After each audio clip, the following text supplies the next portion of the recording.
मैं साजिद खान एक बार फिर आप सभी लोगों का अपने YouTube चैनल में स्वागत करता हूं। तो हम चर्चा करेंगे कि रियल एस्टेट के अंदर अच्छा कारोबार कैसे करा जाए। सब्सक्राइब कीजिए हमारे चैनल को और बेल आइकन को दबाइए हमारी लेटेस्ट वीडियो सबसे पहले देखने के लिए। मैं आप सभी लोगों को बताना चाहता हूं कि जिंदगी के अंदर वो छोटे छोटे स्टेप जो हम इग्नोर कर देते हैं, अगर हम उन छोटे छोटे स्टेप्स को तवज्जो देते हैं तो रियल एस्टेट के अंदर कैसे हम अच्छा कारोबार कर सकते हैं। तो आइए जानिएगा।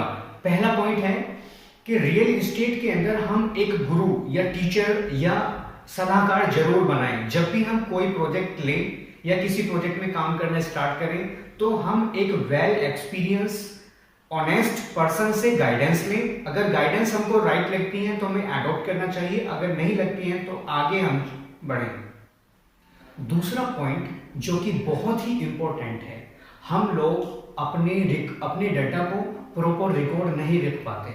हम अपने डाटा को प्रॉपर रिकॉर्ड नहीं रख पाते और प्रॉपर रिकॉर्ड ना रखने की वजह से हम जैसे जिंदगी में बिजनेस स्टार्ट करते हैं, आज भी हम उसी मुकाम पर खड़े होते हैं। जबकि हम 10 साल इस इंडस्ट्री के अंदर गुजार देते हैं तब भी हम उसी मुकाम पर खड़े होते हैं, क्योंकि हमने कभी रियलाइज नहीं करा होता कि पैसे के अलावा हमने जिंदगी का वो मेहनताना खो देते हैं जिसको हम डाटा के रूप में कवर कर सकते हैं। तो आइए मैं आपको उस कैलकुलेशन के बारे में बताना चाहता हूं। मान लीजिए आपने पर डे 500 लीड जनरेट करे, तो आप एक महीने के अंदर 18,000 लीड जनरेट करते हैं। एक साल के अंदर 1,80,000 लीड जनरेट करते हैं। और अगर आपने सेम स्पीड के साथ 10 साल 15 साल रियल एस्टेट इंडस्ट्री को दिए तो आपने 18 लाख और 15 ईयर्स में 15 ईयर्स के अंदर आपने 27 लाख डाटा, जो जिंदगी का सबसे महत्वपूर्ण स्टेप था, उसको आपने कहीं ना कहीं मिस कर दिया। तो मेरा कहने का आप लोगों से ये अभिप्राय है कि आप प्लीज जो भी लीड जनरेट करते हैं, टाइम जिंदगी के अंदर एक साथ नहीं होता, तो आप अपनी लीड्स का प्रॉपर रिकॉर्ड रखें। फ्यूचर में आपको ये रिकॉर्ड कभी भी मार्केट से बाहर नहीं होने देता। तीसरा पॉइंट जो कि आप लोगों से रिक्वेस्ट है, जैसे जैसे आप जिंदगी के अंदर अचीवमेंट लें वैसे वैसे एक स्मॉल लेवल पर टीम डेवलप करें और धीरे धीरे टीम को मोटिवेट करें, बिजनेस के प्रति डेडिकेशन शो करें, क्योंकि हर एक इंसान का डेडिकेशन, काम करने का स्टाइल, हर किसी का नसीब डिफरेंट होता है।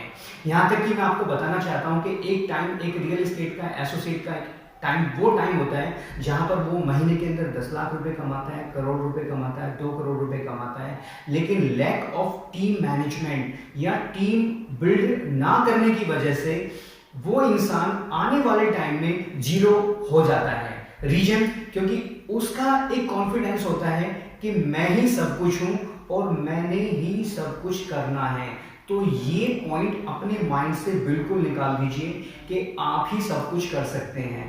मैं इस बात से कंप्लीटली एग्री नहीं हूं कि टीम की जरूरत नहीं पड़ती। जैसे जैसे आप डेवलपमेंट की तरफ जाते हैं, मैं आप लोगों से रिक्वेस्ट करना चाहता हूं कि आपको हर एक एक्टिविटी मॉनिटरी वाइज करनी चाहिए, ना कि वो छोटे छोटे स्टेप को तवज्जो देनी चाहिए जो सिर्फ और सिर्फ आपकी जिंदगी का सबसे महत्वपूर्ण टाइम का वेस्टेज है। चौथा पॉइंट जो कि मैं आप लोगों से बताना चाहता हूं कि कभी भी किसी कस्टमर को धोखा ना दें। मेरी आप लोगों से रिक्वेस्ट है कि एक कस्टमर के साथ अगर आप रिलेशन डेवलप करते हैं तो आप जानते हैं कि real estate is the business of references. एक कस्टमर जिसको आप बेस्ट सर्विस देते हैं, बेस्ट प्रोडक्ट देते हैं, वो कस्टमर आपको आगे रेफरेंस देता है। उसके बाद अगर आप सेम चीज कंटिन्यूअसली प्रोसेस में लाते हैं तो आपके पास बेस्ट कस्टमर ऑटोमेटिक आना स्टार्ट हो जाते हैं। यस, यहाँ पर मैं एक चीज आपको और बताना चाहता हूं कि हम लोगों के ब्लड के अंदर सेटिंग जो एक जेनेटिक क्वालिटी है, और हम इंडियंस के अंदर खासकर, तो प्लीज मेरी आप लोगों से रिक्वेस्ट है कि किसी भी सेल्स हेड या सेल्स या रियल एस्टेट बिजनेस या डेवलपर के साथ सेटिंग ना करें, क्योंकि जैसे हम किसी रियल एस्टेट सेल्स हेड के साथ सेटिंग्स करते हैं तो हम कहीं ना कहीं 90% सेटिंग पर फोकस होते हैं, जबकि 10% काम पर फोकस होते हैं। अगर सेम चीज हम रिवर्स कर दें तो हम जिंदगी में कभी भी मार नहीं खा सकते। मैंने खासकर रियलाइज करा है कि लोग सेटिंग को ज्यादा तवज्जो देते हैं और सेटिंग के चक्कर में वो अपने कर्म को भूल जाते हैं। तो ज्यादा अच्छा होगा कि हम अपने कर्म को तवज्जो दें। जैसे हम कर्म करते हैं, बेस्ट परफॉर्मेंस करते हैं, तो आपका नाम होता है, आपको लोग जानते हैं और आपको तवज्जो, आपको इज्जत ऑटोमेटिक मिलनी स्टार्ट हो जाती है। मेरी आप लोगों से हाथ जोड़कर विनती है कि कभी भी किसी सेल्स एम्प्लॉयज की या किसी भी एम्प्लॉय की सैलरी ना रखें, क्योंकि सैलरी रखने से आपकी ब्रांड इमेज मार्केट के अंदर नेगेटिव जाती है। आप भूल जाते हैं कि जैसे आप किसी बंदे को हायर करते हैं तो बिजनेस देने ना देने की रिस्पॉन्सिबिलिटी जितनी उस एम्प्लॉय की होती है उतनी आपकी भी होती है।